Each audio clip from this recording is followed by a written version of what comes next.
하나님께서 우리에게 주시는 말씀은 시편 129편이 되겠습니다. 시편 129편 1절에서부터 마지막 8절까지 말씀을 봅니다.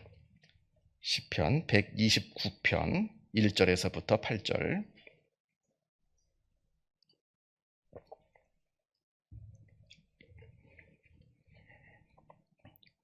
(1절에서부터) (8절까지) 말씀 같이 한 목소리로 읽겠습니다.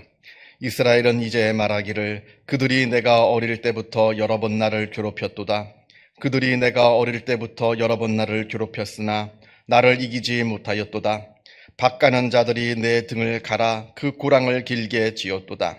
여호와께서는 의로우사 악인들의 줄을 끊으셨도다. 무릇 시온을 미워하는 자들은 수치를 당하여 물러갈지어다. 그들은 지붕의 풀과 같을지어다.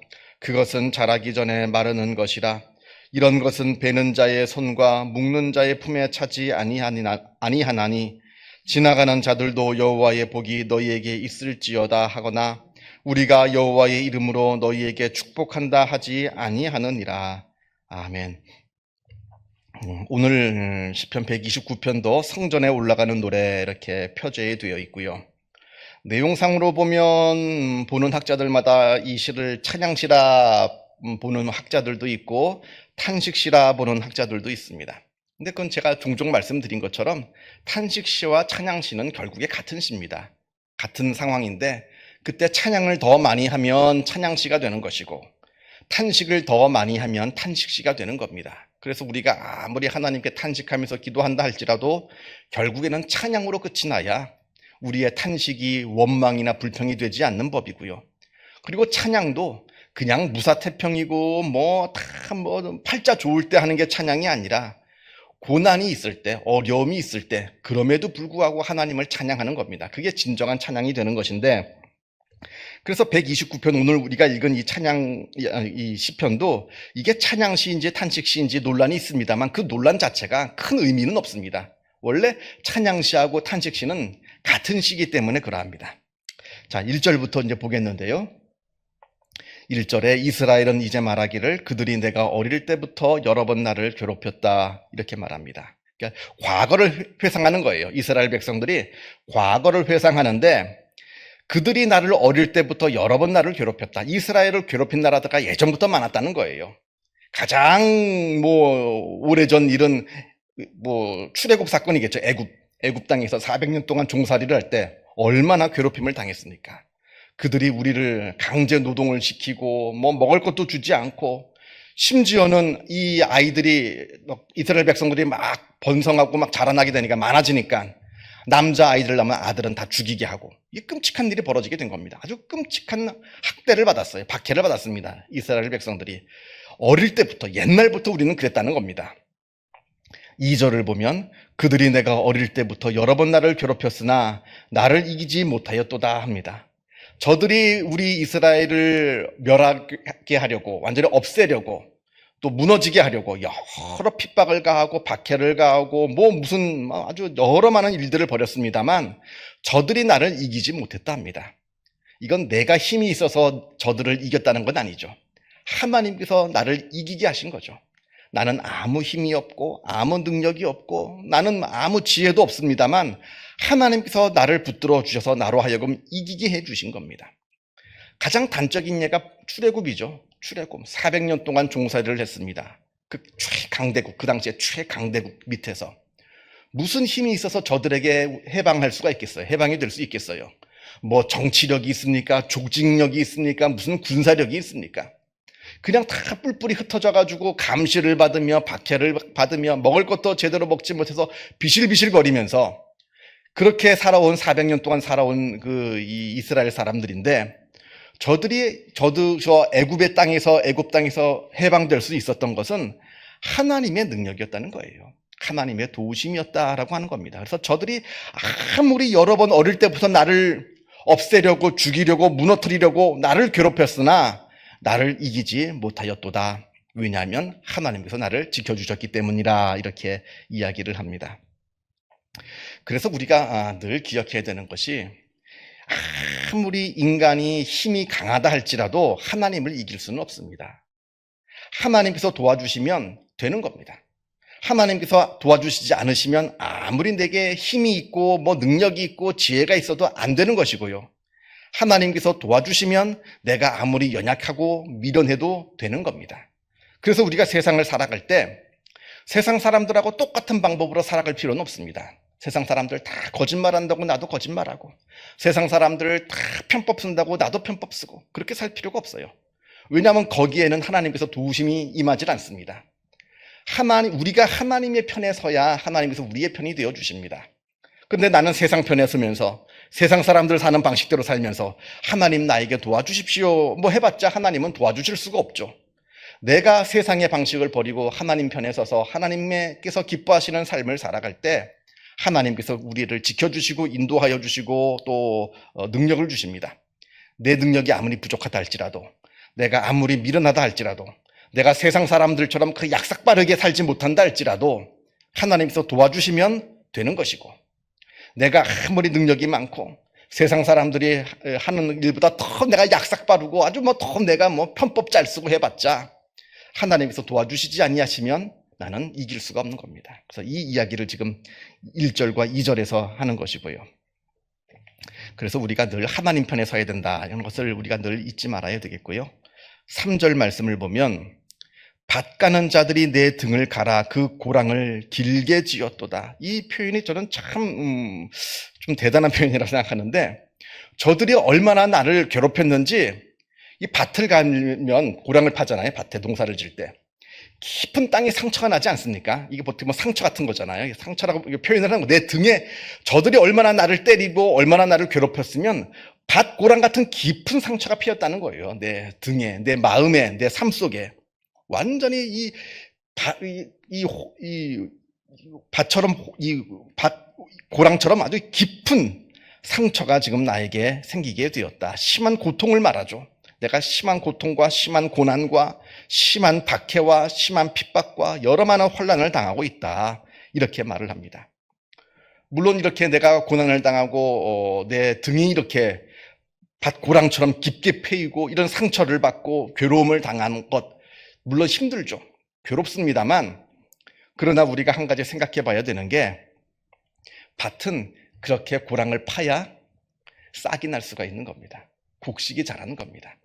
그래서 우리가 당하는 고난, 하나님 왜 우리한테 이런 고난을 주십니까? 왜 내가 이런 고난을 당해야 됩니까? 하나님을 원망하기도 하고 하나님께 불평을 하기도 합니다만, 그렇게 내가 자꾸 뒤집어져야 되는 거예요. 내 마음이 역경이 없고 고난이 없고 늘 무사태평 평안하기만 하면 그래도 하나님을 잘 믿으면 참 감사합니다만, 인간이란 존재가 그렇게 하나님을 평안할 때, 무사태평할 때, 그때 안일할 때 하나님을 잘 믿기가 힘듭니다. 여러 역경이 오고 어려움이 와가지고 내 마음밭이 갈아엎어져야 돼요.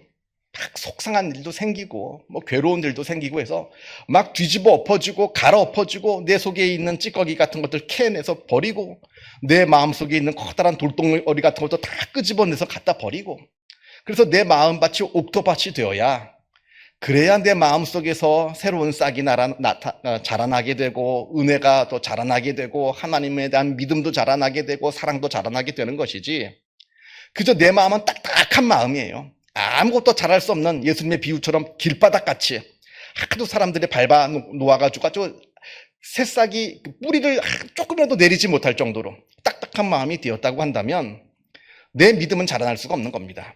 그래서 내 지금 등이 마치 밭고랑같이 깊게 패였다고 하는데 내 마음이 자꾸 이렇게 갈아엎어져야 실상은 이게 은혜라고 하는 겁니다. 그래서 하나님께서 왜 나한테 이런 어려움을 주시는가라고 하나님께 불평하고 원망하기 이전에 그것을 통해서 하나님을 더욱더 붙잡고 하나님을 의지하여서 내 믿음이 성장하는 기회로 삼아야 된다 하는 것도 우리가 3절 말씀을 통해서 배우게 되고요. 이게 어떻게 보면 역설이죠. 역설적인 것인데, 그런 역설적인 어떤 은혜도 우리가 좀 깨달아야 성숙한 믿음이 되는 겁니다. 4절을 보면 여호와께서는 의로우사 악인들의 줄을 끊으셨도다. 저들이 나를 막 괴롭히고 나는 저들한테 막 고난을 당하고 어려운 일을 당하고, 그렇지만 하나님께서 내 편이 되어 주시어서 저 악인들의 줄을 끊으신다는 겁니다. 저들은 끈 떨어진 연이에요. 우리 옛날 사람들 그러잖아요. 끈 떨어진 연이다. 결국에는 땅으로 곤두박질 칠 수밖에 없는 거예요. 아무리 저들이 뭐 하늘을 날고 뭐 승승장구하는 것 같아 보여도 결국에 그 줄이 딱 끊어지면 저들은 결국에는 땅으로 곤두박질 칠 수밖에 없는데 저들이 지금 그렇다는 겁니다. 아무리 저들이 나를 괴롭히고 승승장구하면서 하나님을 무시하고 하나님께서 미워하시는 악한 짓을 저지른다 할지라도 저들의 결말은 말로는 멸망이고 우리는 하나님의 도우심으로 승리하게 될 것이다 하는 이야기가 4절에 나옵니다. 1절부터 4절까지는 어떻게 보면 과거에 있었던 일들을 회상하면서 하나님에 대한 어떤 찬양이라고 할까요? 탄식인 동시에 찬양이라 볼 수도 있고요. 어쨌든 이게 찬양하는 의미가 나옵니다만 5절부터는 더욱더 하나님 앞에 탄식하는 내용이 나오는데 아마 지금 현재 당하고 있는 이 어려운 일들을 지금 탄식하고 있는 것 같아요. 과거에도 어려운 일이 있었습니다만 그래도 과거의 모든 어려운 일들은 하나님의 도우심으로 이겨났습니다. 그래서 하나님을 찬양했어요. 근데 문제는 지금 내가 당하고 있는 고난이에요. 이 고난을 내가 이길 힘이 없습니다. 그래서 이걸 놓고 하나님 앞에 탄식을 하는데 다시 말씀드립니다만 이 탄식은 탄식이지 뭐 불평이나 원망이 아닙니다. 탄식하고 원망은 완전히 다른 겁니다. 탄식은 기도지만 원망은 기도가 아닙니다. 그래서 이제 이건 탄식이라 하는 것도 우리가 기억하면서 5절 말씀부터 쭉 보겠는데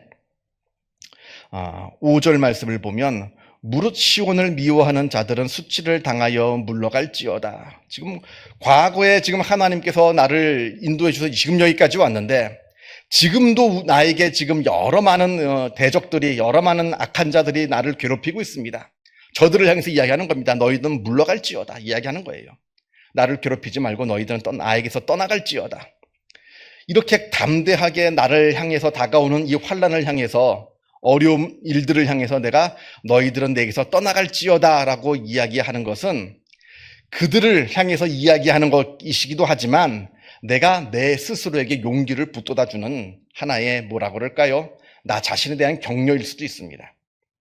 왜냐하면 내가 저들한테 떠나갈지어다 한다고 저들이 떠나가나요?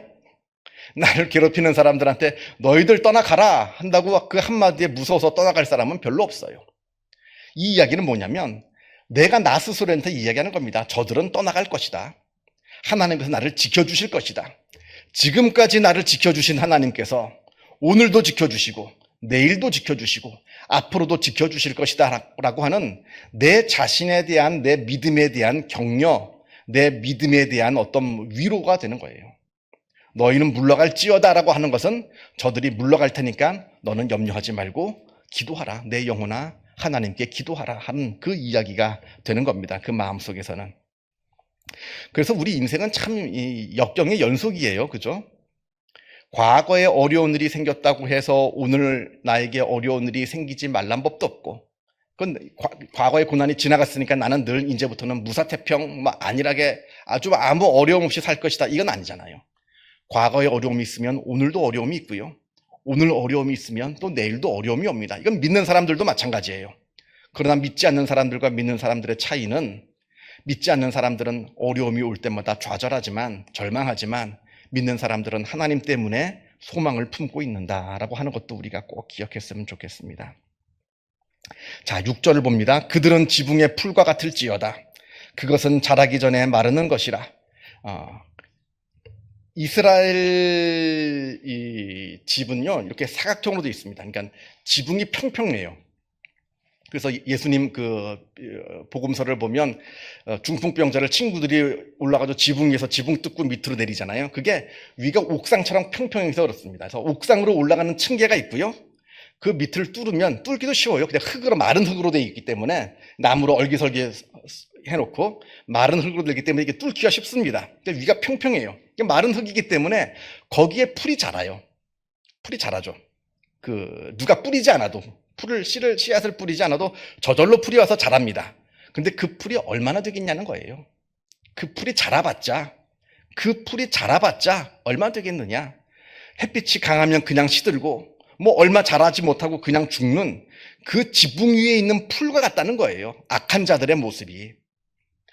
곡식에 있는 밭에 있는 큰 곡식처럼 한아름이 아니라 6절 말씀 보면 7절도 넘어갑니다. 7절을 보면 이런 것은 베는 자의 손과 묶는 자의 품에 차지 아니하나니, 이게 무슨 얘기냐면 곡식은, 밭에 키우는 곡식은 이렇게 추수할 때 보면 다 추수해 보면 한아름 찹니다. 한아름 차는데 저 지붕 위에 피어 있는 자라나는 저 풀들, 저 악한 자들은 저들을 다 모아봤자 얼마 되지 않는다는 거예요. 그러니까 세상에 악한 사람들이 가득 차 있는 것 같아 보여도 결국에는 저들이 나를 무너뜨릴 수 있는 힘을 갖고 있는 것이 아니고 하나님께서 나를 도와주시면 나는 저들을 충분히 이겨낼 수 있다. 그 이야기를 지금 6절에서 그리고 7절에서 지금 하고 있는 겁니다. 그러면서 8절에 지나가는 자들도 여호와의 복이 너에게 있을지어다 하거나 우리가 여호와의 이름으로 너에게 축복한다 하지 아니하느니라. 악한 자들에게 아무도 축복하지 않는다는 거예요. 악한 자들에게는 복이 임하지 않는다는 겁니다. 하나님께서 저들에게 복을 주시지 않는다는 거예요. 악한 자들에게. 그렇다면 누구에게 복을 주시느냐?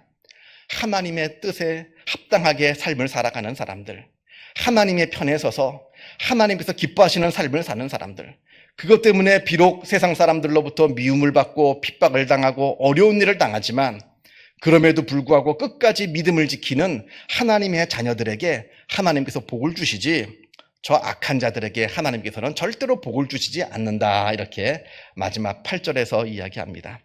결국에는 무슨 얘기겠어요? 내가 어려운 일이 있다 할지라도 나는 끝까지 하나님 편에 서서 하나님께서 기뻐하시는 삶을 살면서 세상을 이기겠노라라고 하는 자기 자신에 대한 다짐이기도 합니다. 우리가 세상을 살면서 요즘이 더더욱 그런 것 같아요. 참 믿음을 지키기가 어려운 시절을 살아갑니다. 참 믿음이 요즘처럼 조롱받는 시절이 없었던 것 같고요. 그리고 참 이 세상 돌아가는 것이 무엇이 선이고 무엇이 악인지, 무엇이 하나님께서 기뻐하시는 일이고 무엇이 하나님께서 미워하시는 일인지 분별하기도 어렵고요. 또 분별한다 하더라도 그대로 살아가기가 참 힘든 복잡한 세상 가운데 우리가 살아가고 있습니다. 그러나 그럼에도 불구하고 우리가 끝까지 하나님을 의지하고 하나님께서 기뻐하시는 그 길을 걸어갈 때에 하나님께서 우리에게 복을 주신다 하는 것을 늘 기억하시기를 바랍니다. 기도하겠습니다.